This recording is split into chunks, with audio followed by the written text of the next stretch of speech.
Hello friends, welcome to the channel. Chapter 7 ही cover करेंगे आज हम। मैंने कहा था चैप्टर 7 बहुत बड़ा है और इसको कई पार्ट्स में कवर करना पड़ रहा है। पार्ट 3 कवर कर रहे हैं आज हम। Chapter 7 history of English language. Playlist के बारे में भी आप लोग जानते हैं। Poetry, short story, play, novel, essay, history, इन सभी टॉपिक्स की प्लेलिस्ट हैं। ये सभी टॉपिक्स देखिए। रिलेटेड एमसीक्यूज भी दिए गए हैं और बाद में डिटेल्ड लेवल पर एमसीक्यू की प्रैक्टिस भी करवाई जाएगी, लेकिन वो तभी बेनिफिशियल होगा जबकि आप ये पूरी प्लेलिस्ट्स देख चुके हों। यहाँ पर हमने अपने प्रीवियस वीडियो को एंड किया था ऑरिएट टर्म्स के साथ। ऑरिएशन जिसका मतलब होता है ग्लोरीफाई करना, और aureate terms golden terms, gold के लिए ऑरिएट यूज किया जाता है। लैंग्वेज में जब बहुत क्लासिकल वर्ड्स को यूज किया जाता है to make it look more prestigious, that is called aureation. Popular Indian politician Shashi Tharoor ji के बारे में बहुत फेमस है कि वो ऑरिएट टर्म्स यूज करते हैं, ऐसी टर्म्स जिनको समझने के लिए डिक्शनरी जरूर निकालनी पड़ती है। तो ऑरिएट टर्म्स ऐसी क्लासिकल टर्म्स जो कि एक लैंग्वेज को ग्लोरीफाई करती हैं। तो बेसिकली लैंग्वेज को बहुत ही स्टाइलिस्टिक कर देना by using some very difficult and different and unusual vocabulary like these: abuse, despondaion, and many more. James one Henryson Dunbar, इन तीन पोइट्स को मिलाकर स्कॉटिश चौसेरियन बोला जाता था, और ये सभी लोग including Chaucer and Lydgate were very popular for using aureate terms. Chaucer ji का इन्फ्लुएंस बहुत ही ज्यादा था। You can see his influence on 15th century Scottish literature that began towards the beginning of the century with King James one of Scotland. First phase of Scottish Chaucerianism, ये भी एक तरीके की टर्म है। कौन कौन से पोएट्स इसमें इंक्लूड होते थे, that can be a question.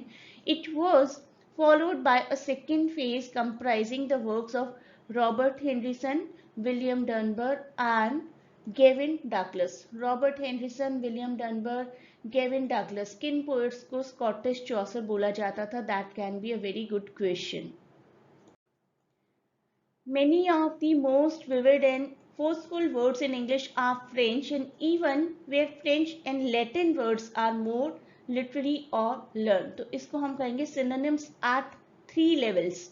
English word तो है ही, लेकिन उसी सेम वर्ड के लिए लगभग मिलता जुलता फ्रेंच और लैटिन वर्ड भी है, जैसे कि फॉर एग्जाम्पल आस्क के लिए क्वेश्चन एंड इंटरोगेट, गुडनेस के लिए वर्च्यू एंड प्रॉबिटी, फास्ट के लिए फर्म एंड सिक्योर, फायर के लिए फ्लेम एंड कॉन्फ्लिग्रेशन, फियर के लिए terror and trepidation. In each of these set of 3 words, the first is English, second is from French, and the third from Latin. Difference, although dictionary level का difference तो नहीं है, but the difference in tone between English and French words is often slight. The Latin word is generally more bookish. तो हम लोग अपनी normal language में भी इन वर्ड्स को ज़्यादा यूज़ नहीं करते हैं, लेकिन राइटिंग में काफ़ी अच्छे से यूज़ किया जाता है। Words from Low Countries, that is our topic number 145 under Chapter 7 Middle English. Importance of Romance elements in English has overshadowed and caused to be neglected another source of foreign words in the vocabulary. The language of low countries, जिनको उस time लो माना जाता था, आज तो ये भी बहुत prominent important countries हैं, Flemish, Dutch and Low German. The similarity of these languages to English makes it difficult often to tell whether a word has been adopted from one of them or is of native origin. तो आसपास की छोटी छोटी country से भी English ने words adopt किए, जिनको हम लो जर्मन वर्ड्स कहते हैं। At the end of the Middle Ages, we find entering the language such words as nap. nap का मतलब हुआ करता था of cloth, जो कि आजकल नहीं है। deck, bowsprit, lighter, dog, freight, rover, mart, groat, gilder, इस तरीके के वर्ड्स थे जो कि यूज किए जाते थे आसपास की लो जर्मन कंट्री से। डच एमिनेंस भी था। Dutch eminence in art is responsible for the words like easel, etching, landscape, while Dutch settlers in America seem to have caused the adoption of cruller, cookie, cranberry, bowery, body and other words.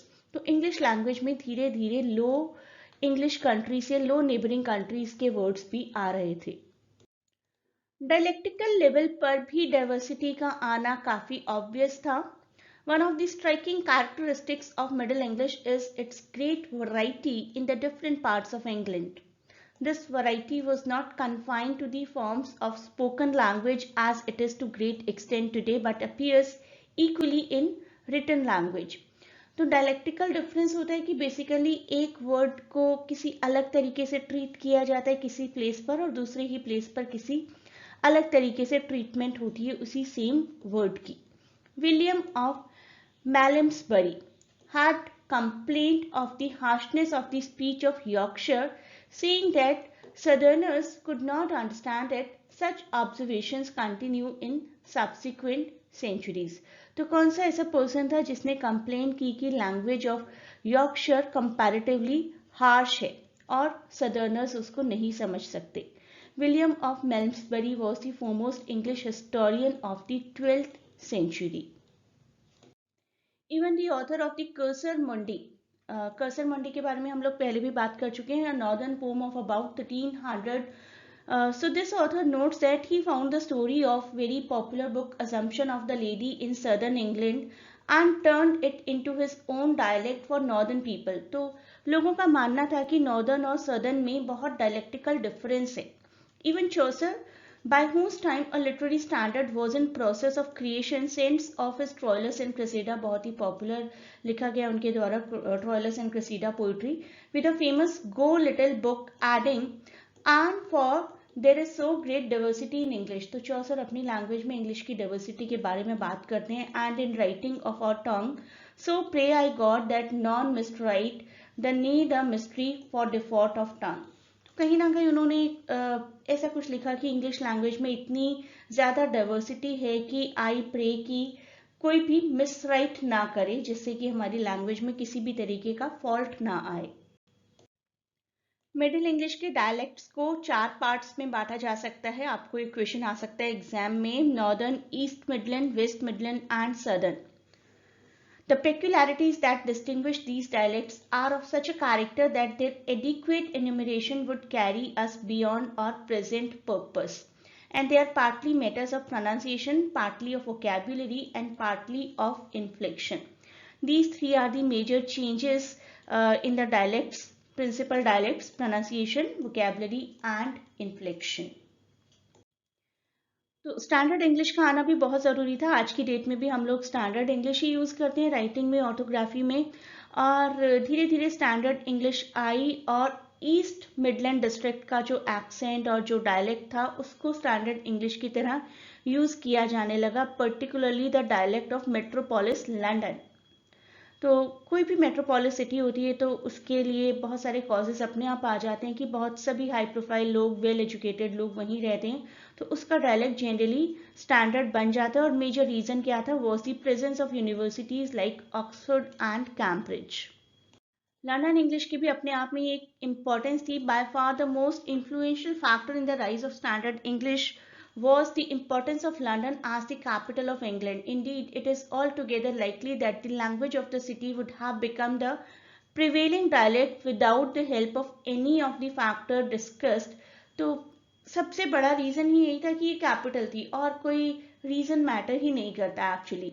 In doing so, it would have been following the course of the other national tongues, French as the dialect of Paris, Spanish as the that of Castile and others. तो basically क्या होता है कि capital city का dialect और English और language अपने आप एक स्टैंडर्ड बन जाता है. London was and still is the political and commercial center of England. You agree? It was the seat of the court of the highest judicial tribunals, the focus of the social and intellectual activities of the country. तो एक central place था and it is quite obvious कि उस place की English एक standard English बन जाएगी और ऐसा ही हुआ भी.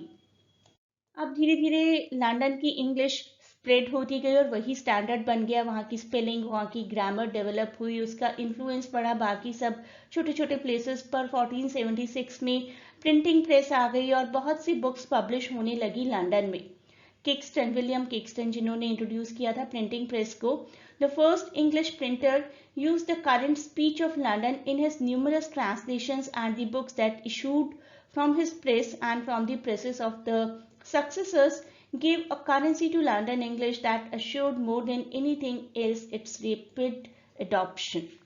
तो बहुत ही रैपिड लेवल की अडॉप्शन हुई लंदन की इंग्लिश डायलेक्ट की, इंग्लिश वोकैबुलरी की, इंग्लिश स्टैंडर्ड्स की। लंदन इंग्लिश का बहुत स्प्रेड होना शुरू हो गया। पहले जानते हैं मैक द शीप स्टीलर के बारे में। This is the one act dramatization of second shepherd's play and the play also referred as Towneley plays. तो ये प्लेस काफी पॉपुलर थे उस टाइम पर, लंदन में प्ले किए जाते थे और इन प्लेस में ऐसा लगता था कि बहुत करंट लेवल की एक स्टैंडर्ड इंग्लिश यूज की जा रही है और जो भी इंग्लिश इन प्लेस में यूज की जाती थी मैक द शीप स्टीलर में, वो इंग्लिश आसपास के लोगों को बहुत इन्फ्लुएंस करती थी, बिकॉज उस टाइम पर कोई दूसरे मोड ऑफ एंटरटेनमेंट नहीं हुआ करते थे, लोग जनरली प्लेस देखा करते थे। तो कहने का मतलब बेसिकली ये है कि प्लेस के थ्रू, जो भी प्लेस लंदन में परफॉर्म किए जाते थे उनके थ्रू इंग्लिश और ज्यादा स्प्रेड हो रही थी और सबसे ज्यादा कंट्रीब्यूशन जिस प्ले का है that is Mak the sheep stealer. धीरे धीरे कंप्लीट यूनिफॉर्मिटी आ गई अलग अलग डायलेक्ट्स में। It would be a mistake to think that complete uniformity was attained within the space of few generations. आज भी ऐसा नहीं है, आज भी कंप्लीट यूनिफॉर्मिटी तो नहीं है। Even in matters of vocabulary dialectical differences have persisted in cultivated speech down to the present day and they were no less noticeable in the period during which London English was gaining general acceptance. उस time पर ऐसा कुछ होता भी नहीं था कि बड़े ही इजीली किसी चीज को नोटिस कर लिया जाए और प्रिवेल किया जाए, लेकिन धीरे धीरे यूनिफॉर्मिटी आने लगी।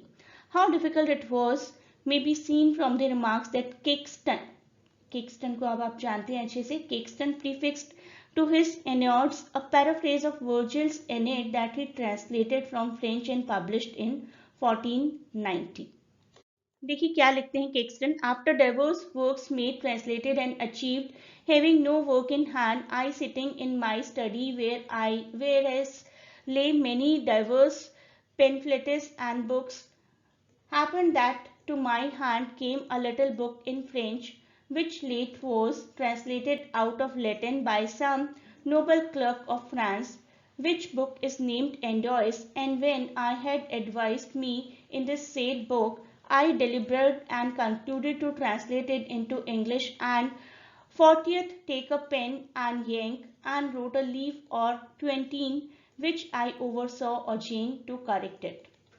So विलियम केक्सटन ही बात करते हैं कि मैं अपनी स्टडी में बैठा था और बहुत सारी बुक्स और पैम्पलेट्स देख रहा था, जबकि मेरे हाथ में एक बुक आई फ्रेंच में लिखी हुई, which late was translated out of Latin, जो पहले से ही लैटिन से ट्रांसलेट हुई थी by some noble clerk of France, which book is named Eneydos. इस बुक का नाम है Eneydos. And when I had advised me in the said book, I deliberated and concluded to translate into English. तो मुझे provoke हुआ कि मुझे इस बुक को अब इंग्लिश में ट्रांसलेट करना चाहिए, जो कि पहले लैटिन में थी फिर फ्रेंच में थी। तो विलियम केक्सटन बेसिकली कहना चाह रहे कि इंग्लिश इतनी ज़्यादा प्रिवेल हो गई थी कि मुझे खुद ऐसा फील हुआ कि बहुत सारी बुक्स को इंग्लिश में ट्रांसलेट हो जाना चाहिए, और ऐसा ही हुआ होगा जिसकी वजह से इंग्लिश बहुत प्रिवेल करने लगी। ये सब कुछ मिडिल इंग्लिश में लिखा है, तो आजकल की लैंग्वेज से थोड़ा सा डिफरेंट है। आई नो आप लोग बहुत अच्छे से अपनी प्रिपरेशन कर रहे हैं, प्रिपरेशन को थोड़ा सा और फाइन ट्यून करिए ये टेलीग्राम चैनल ज्वाइन करके, जहाँ पर कि आपको रेगुलरली एमसीक्यूज की प्रैक्टिस करवाई जा रही है। तो ये चैनल ज्वाइन करिए, लिंक डिस्क्रिप्शन में दिया गया है। प्लेलिस्ट के बारे में भी आप लोग जानते हैं, poetry, short story, play, novel, essay, history, इन सभी टॉपिक्स की प्लेलिस्ट हैं। ये सभी टॉपिक्स देखिए, रिलेटेड एमसीक्यूज भी दिए गए और बाद में डिटेल्ड लेवल पर एमसीक्यू की प्रैक्टिस भी करवाई जाएगी, लेकिन वो तभी बेनिफिशियल होगा जबकि आप ये पूरी प्लेलिस्ट्स देख चुके हों। तो ये था हमारा chapter 7। Next part of video में हम चैप्टर 8 से शुरुआत करेंगे, विच इज रेनेसांस।